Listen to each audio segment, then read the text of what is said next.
เจ้าสบายดีตอนเช้าเนาะสบายดีตอนเช้ามาดื่มกาแฟก็พอดีโดนแล้วเนาะบ่ได้มาเว้าก็เนื่องจากเวียกหลายบวกใส่มื้อเช้านี้ก็มีนักธุรกิจเนาะคิดว่าเป็นตัวแทนของนักธุรกิจที่นครหลวงเวียงจันทน์เนาะเพิ่นก็ฝากเรื่องมาก็เห็นว่าเป็นเรื่องที่มันใหญ่เนาะเป็นเรื่องที่ใหญ่และก็สำคัญ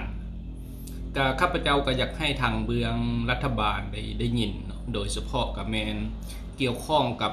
กระทรวงการเงินเกี่ยวข้องกับเรื่องกระทรวงอุตสาหกรรมการค้าปกสกับหลายภาคส่วนเนาะข้าพเจ้าคิดว่ามันก็สิมีน้ำหนักแตกต่างกันออกไปที่เกี่ยวข้องกับการดำเนินธุรกิจที่เว้าถึงนี่แมนเว้าถึงผู้ที่ดำเนินธุรกิจถูกต้องตามกฎหมายแล้วนี่จะเสียเปรียบผู้ที่ลักลอบผู้ที่เฮ็ดแบบบ่ถูกต้องเว้าแบบนี้นี่หลายคนก็สิเข้าใจหรอกหลายคนก็สิเข้าใจสำหรับข้าพเจ้าเองนี่เว้าแต่2คำนี่ข้าพเจ้าเข้าใจแล้วเพราะว่าปัญหานี้มันมีมานานแล้วผู้ที่เฮ็ดถูกต้องนี่ก็ต้องเสียภาษีมันถูกต้องเสียอากรเงินเดือนถูกต้องเข้าสวัสดิการสังคมมีบินอากรทุกสิ่งทุกอย่างมันถูกต้องนะมันค่อนข้างเสียเปรียบผู้ที่บ่เฮ็ดแบบนั้นผู้ที่บ่มีแบบนั้นผู้ที่ยังลักลอบอยู่ลักลอบตั้งแต่การนำเข้ามาพุ่นแหละนำเข้าสินค้าเข้ามาบ่เสียอากรมันเกิดขึ้นได้ย้อนอย่างถ้าหากว่าพนักงานรัฐบ่ให้ความร่วมมือมันจะเกิดขึ้นบ่ได้เพราะว่าอยู่ทุกประตูอยู่ทุกช่องทางนี่จะมีพนักงานรัฐกวดสอบอยู่ถ้าเว้าเรื่องอากรมอบเหมามันก็เว้าเรื่องพนักงานอากรสิ่งที่เฮาจะมาเว้าจุดนี้นี่บ่ได้เว้าถึงจุดที่ว่าไผเฮ็ดผิดเฮ็ดถูกอยากให้เห็นมุมที่ว่าผู้ที่เฮ็ดถูกต้องน่ะเขาเจ้าเสียเปรียบถ้าผู้ที่เฮ็ดถูกต้องเสียเปรียบผู้ที่เฮ็ดลักลอบผู้ที่เฮ็ดบ่ถูกกฎหมายพัดขายสินค้าถูกได้เพราะว่าต้นทุนสินค้าของเขามันถูกกว่าเพราะว่าค่าใช้จ่ายของเขานะถูกกว่า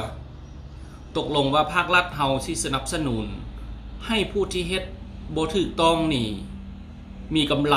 ได้เปรียบต่อไปหรือว่าเฮากำลังอยากจะให้บ้านเมืองเฮานี่ทุกสิ่งทุกอย่างให้มันเข้าไปหาระบบทุกสิ่งทุกอย่างให้มันถูกต้องไปหมดเสียอากรตามระเบียบกฎหมายถามว่าระเบียบกฎหมายของเฮาครบแล้วบ่ครบหมดข้าพเจ้าคิดว่ามันครบแล้วรายรับ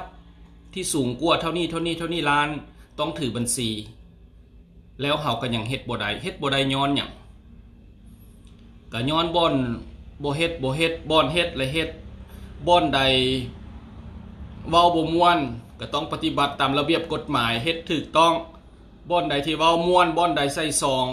ผัดยังลักลอบอยู่อันนี้เว้าบ่ม่วนเนาะแต่ว่าปัญหานี้มันเป็นปัญหาใหญ่ก็เนื่องจากว่าเฮ็ดให้รัฐเฮาเก็บอากรบ่ได้เฮ็ดให้รัฐเฮายังเสียเปรียบเฮ็ดให้ผู้ที่ต้องการดำเนินธุรกิจให้มันถูกต้องยังเสียเปรียบอยู่รู้สึกว่าเสียเปรียบอยู่มันก็สิเฮ็ดให้รู้สึกว่าบ้านเมืองเฮามันยังขาดที่พึ่งอยู่สิ่งที่จำเป็นที่สุดนี่เฮาต้องหันบ้านเมืองเฮาเข้าไปให้มันถูกต้องตามระบบเห็นจุดอ่อนอยู่ไสเห็นจุดที่มันบ่ถูกต้องอยู่ไสมันภาครัฐต้องปักดันเข้าไปต้องบีบเข้าไปบ่หมายความว่ายิ่งมีความบ่ถูกต้องอยู่ไสมันยิ่งมีรายรับจังซี่มันจะเฮ็ดให้บ้านเมืองเฮามีปัญหาเป็นปัญหาใหญ่อีกสิเฮ็ดให้ทุกคนหันไปสู่ที่บ่เป็นระบบเพราะว่าถ้าเป็นระบบแล้วมันเสียเปรียบและสิไปเป็นระบบเพื่อหยัง